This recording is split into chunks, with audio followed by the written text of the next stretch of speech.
Hello दोस्तों, स्वागत है आपका मैथ्स विद क्वेश्चन में। आज हम तरंग यानी कि वेव के बारे में हम पढ़ेंगे।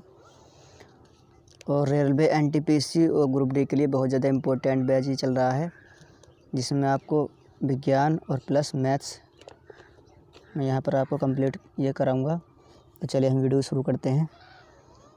किस रंग की तरंग दैर्घ्य यानी कि वेव लेंथ सबसे कम होती है? तो वेव लेंथ सबसे कम किसकी होती है? बैंगनी रंग की। और सबसे अधिक किसकी होती है? लाल रंग की। ठीक है, ये भी आप ध्यान रखना। चलिए, निम्न में से क्या तरंग की विशेषता नहीं है? तो देखो, माध्यम ये इसकी विशेषता नहीं है, जबकि ये तरंग दैर्घ्य, आयाम और आवृत्ति ये तीनों तरंग की विशेषताएं हैं। 891, यदि एक तरंग यानी कि वेव की आवृत्ति बढ़ती है तो इसके तरंग दैर्घ्य पर क्या असर होता है? तो देखो, तरंग दैर्घ्य क्या है? ये घट जाती है। ठीक है, 891 का ऑप्शन नंबर सी। चलिए फ्रेंड्स, आगे चलते हैं हम। निम्नलिखित का मिलान करें। देखो, विद्युत चुम्बकीय तरंगे हैं और एक तरफ इनका प्रयोग इसमें दर्शाया गया है। ये देखो अब यहाँ पर तो पी क्या है? देखो, रेडियो तरंगे हैं ये। तो रेडियो तरंगों का देखो, इसमें ये सेलुलर फ़ोन में यूज किया जाता है इसका, तो इसका ऑप्शन नंबर 3 होगा। फिर क्या? सूक्ष्म तरंगे। सूक्ष्म तरंगे, देखो फ्रेंड्स, इसको देखो देखो, रेडियो तरंगों का सेलुलर फ़ोन में यूज किया जाता है और इसका क्या नाम, रेडियो और टीवी के तरंग संचरण में इसका प्रयोग किया जाता है। सूक्ष्म तरंगों का प्रयोग किसका? राडार और उपग्रह से सूचना भेजने तथा माइक्रोवेव ओवन में इसका प्रयोग किया जाता है। तो देखो, क्यू का कौन सा है? क्यू का ऑप्शन नंबर सेकंड। देखो, क्यू का ये सेकंड ठीक है। इसमें विमान नेविगेशन में इस्तेमाल जो है रडार प्रणाली में इसका किया जाता है प्रयोग। अवरक्त किरणें, इसका घरेलू इलेक्ट्रॉनिक्स के रिमोट स्विच में किया जाता है। फिर बचा गामा किरणें। गामा किरणें तो आपको पता ही होगा कि किसका इसमें किया जाता है? कैंसर कोशिकाओं को नष्ट करने के लिए इसकी दवा में ये इसका प्रयोग किया जाता है। तो अब देखो, इनमें कौन सा ठीक है? ठीक है फ्रेंड्स, अब हम देखते हैं इसमें कौन सा इसमें ठीक है। देखो, तो ये देखो, पी का 3rd था और क्यू का 2nd, आर का 1st, एस का 4, यानी कि ऑप्शन नंबर इसमें सी इसका राइट आंसर हो जाएगा।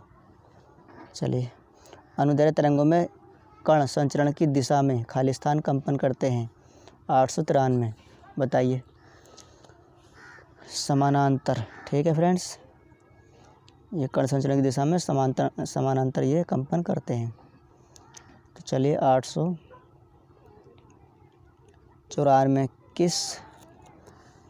894 क्या है? किस तरह की तरंगों में कंपन तरंग के चलने की दिशा के समांतर गति करते हैं? तो सभी को पता है किसमें? अनुदैर्घ्य तरंग में। 895, विरलीकरण होता है जहाँ हवा का दाब होता है। बताओ, 895 ऑप्शन नंबर ए। कितना? जहाँ दाब क्या हो? निम्न हो। यदि किसी ध्वनि तरंग की आवृत्ति 50 हर्ट्ज है तो इसका आवर्तकाल ज्ञात कीजिए। 899, देखो, हमें इसका आवर्तकाल निकालना है। आवृत्ति कितना है? 50 हर्ट्ज। तो टी बराबर कितना होता है? देखो, टी बराबर होता है 1/n। ठीक है, इसका हम आवर्तकाल निकालना है, टी का मान, और n क्या है? इसकी आवृत्ति है। तो टी बराबर 1/, आवृत्ति कितनी दिया हुआ? 50 हर्ट्ज, तो 50, n का मान हो गया 50। भाग करेंगे, देखो, पॉइंट लगाएंगे, 0 बढ़ाएंगे, अब भाग नहीं जाएगी। फिर 0, फिर 0, तो 50 दूनी 100, कितना आ गया? 0.02 सेकेंड। 0.02 सेकेंड मतलब ऑप्शन नंबर कौन सा? ऑप्शन नंबर बी इसका राइट आंसर हो जाएगा।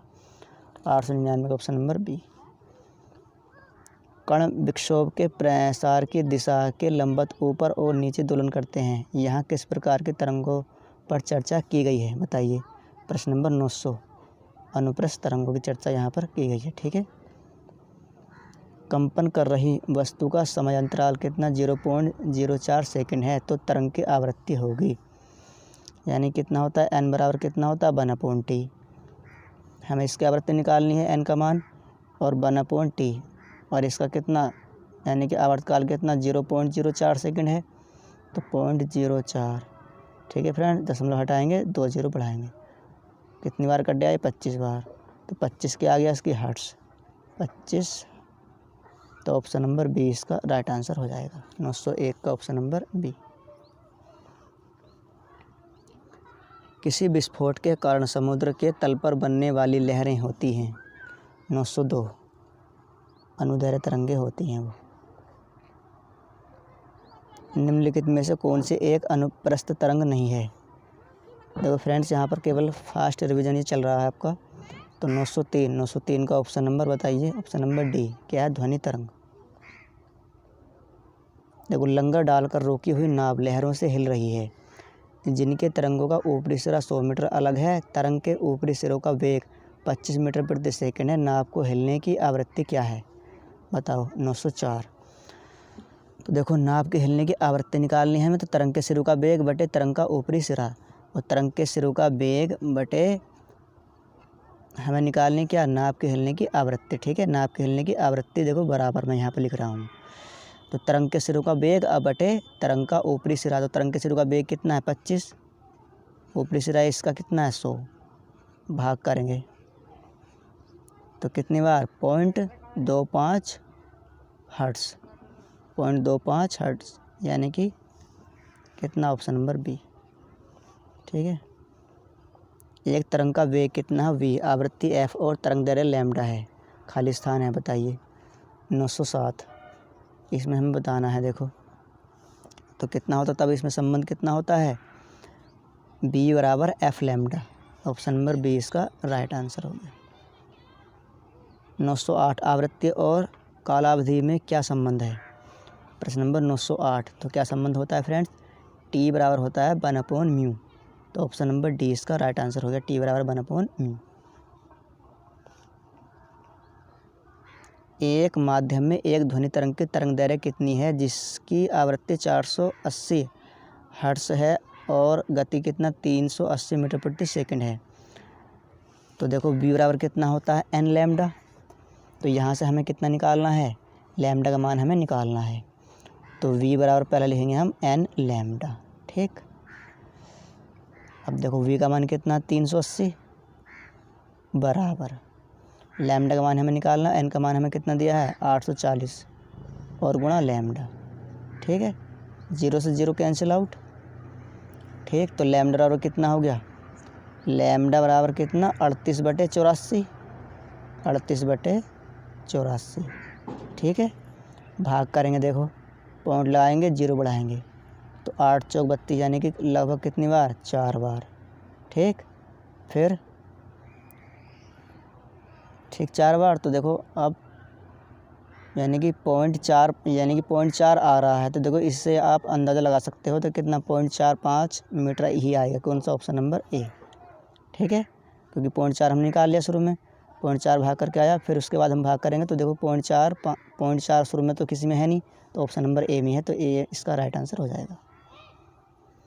निम्नलिखित में से कौन सा कथन ध्वनि तरंगों और प्रकाश तरंगों के बारे में सही है? 911 बताइए कौन सा? ये देखो ऑप्शन नंबर डी, ध्वनि तरंगे अनुदैर्घ्य होती हैं और प्रकाश तरंगे अनुप्रस्थ होती हैं। ये इसमें डी इसका ऑप्शन ठीक है।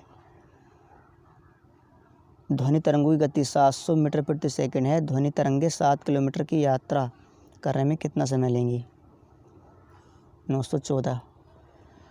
तो देखो समय बराबर कितना होता है? दूरी बटे चाल। समय बराबर कितना होता है? दूरी बटे चाल। दूरी है कितनी? 7000, क्योंकि किलोमीटर है, किलोमीटर को हमने मीटर बना लिया, और बटे चाल है कितनी इसकी? 700। ठीक है फ्रेंड्स, 2 0 2 0 कैंसिल आउट, 10 बार ये कटा, तो कितना आ गया? 10 सेकंड। Option number A. 914 का ऑप्शन नंबर ए। किसी ध्वनि तरंग के आवृत्ति v और आवर्तकाल t के बीच क्या संबंध है? तो n बराबर कितना होता है? 1/t, मतलब 915 का ऑप्शन नंबर सी। n बराबर 1/t। 916 यदि किसी तरंग की आवृत्ति दोगुनी हो जाती है तो उसकी तरंग दैर्घ्य होगी। बताइए। 916 उसकी तरंग दैर्घ्य कितनी होगी फ्रेंड्स? ये हमें बताना है। तो कितनी होगी? मूल का इसका आधा हो जाती है। Option number D. ठीक है फ्रेंड्स, तो फ्रेंड्स आज के लिए बस इतना ही। हम मिलते हैं अगली वीडियो में। तब तक के लिए दोस्तों आप हमारे चैनल मैथ्स विद कौशल को सर्च कीजिए। प्लेलिस्ट में आपको सारी वीडियो मिल जाएगी मैथ्स की और साइंस की, वहाँ से आप चेक करके देख सकते हैं। तो हम मिलते हैं अगली वीडियो में अगले टॉपिक के साथ। तब तक के लिए जय हिंद, जय भारत।